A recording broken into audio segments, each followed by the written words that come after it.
Have you ever heard a story so chilling, so utterly terrifying, that it stays with you long after you've heard it? A story that makes the hairs on the back of your neck stand up and sends a shiver down your spine? Today, we're rediving into one of the most infamous and aggressive hauntings in British history, the story of the Black Monk of Pontefract. Our story takes place in the small market town of Pontefract, West Yorkshire, in England. The year is 1966. The Pritchard family, Joe and Jang, along with their two children, Philip, age 15, and Diane, age 12, move into a seemingly ordinary house at 30 East Drive on the Chequerfield Council estate. They were a typical, happy family, looking forward to starting a new life in their new home. But they had no idea what was waiting for them. It all began subtly, almost innocently.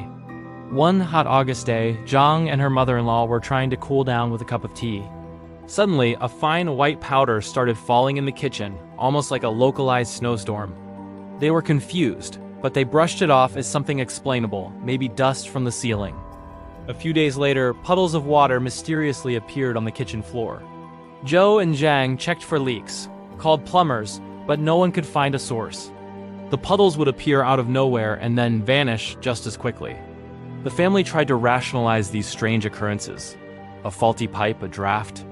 But the activity soon escalated from weird to downright frightening. Objects began to move on their own. Teapots would jump off shelves, pictures would be slashed, and heavy oak cabinets would be overturned by an unseen force. Imagine waking up in the morning to find your entire kitchen in disarray with no logical explanation. The entity, which the family nicknamed Fred, seemed to have a mischievous, almost childlike side at first.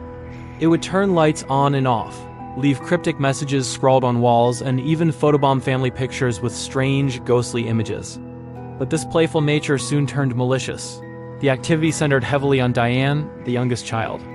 She was levitated from her bed, dragged up the stairs by her hair by an invisible force, and once a set of invisible hands tried to choke her with an electrical cable. The family was living in a constant state of fear. What made this case so compelling was the sheer volume of witnesses.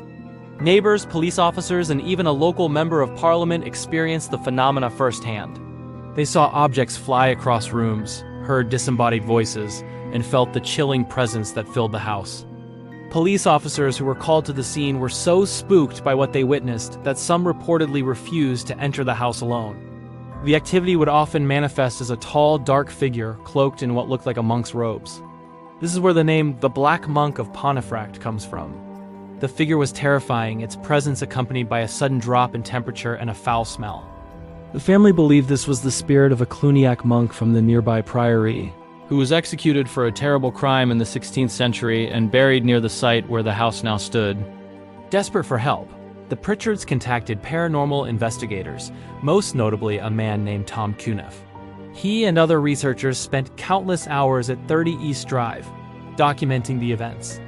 They recorded strange knocking sounds, captured voices on tape, and witnessed the poltergeist's physical manifestations. The entities seemed to enjoy the attention, often performing for the investigators, throwing things and creating chaos while they were present. One of the most terrifying events occurred during an attempted exorcism. A local vicar tried to cleanse the house, but this only seemed to anger the spirit. The activity intensified to a terrifying degree. Objects were hurled with violent force. The monk's apparition appeared more frequently, and the family was subjected to relentless torment. It was as if they had declared war on the entity, and the entity was fighting back with everything it had. After several years of this hellish existence, the activity began to subside.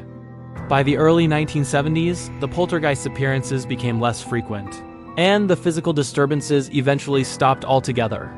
The Pritchard family finally found some peace, but the experience left them scarred for life. They had lived through a nightmare that most of us can only imagine. So what was happening at 30 East Drive? Was it truly the vengeful spirit of a 16th century monk? Some skeptics have tried to debunk the story, suggesting it was an elaborate hoax or that the children, particularly Diane, were unconsciously causing the events through psychokinesis. However, the sheer number of credible witnesses, including police and paranormal investigators, makes a simple hoax explanation difficult to accept. The evidence, the eyewitness accounts, and the sheer terror experienced by the family paint a picture of something genuinely inexplicable. The house at 30 East Drive still stands today. It's considered one of the most haunted locations in the UK, and people can actually book a stay there to conduct their own paranormal investigations. Many who have visited report strange occurrences, from disembodied whispers to objects moving on their own, suggesting that whatever entity tormented the Pritchards may still linger within those walls. The story of the Black Monk of Pontefract serves as a chilling reminder that there are things in this world that we may not understand. It challenges our perception of reality and forces us to confront the possibility that we are not alone. Whether you're a believer or a skeptic, the tale of the Pritchard family is a terrifying account of an ordinary family caught in an extraordinary and horrifying ordeal. It's a story that has stood the test of time, inspiring books, documentaries, and even the horror film When the Lights Went Out. What do you think? Was it a restless spirit, a powerful poltergeist, or something else entirely? Let me know your theories in the comments below. And if you enjoyed this deep dive into the paranormal, don't forget to hit that like button and subscribe for more spooky stories. Thanks for watching, and try not to think too much about what might be lurking in the shadows of your own home. Sleep tight.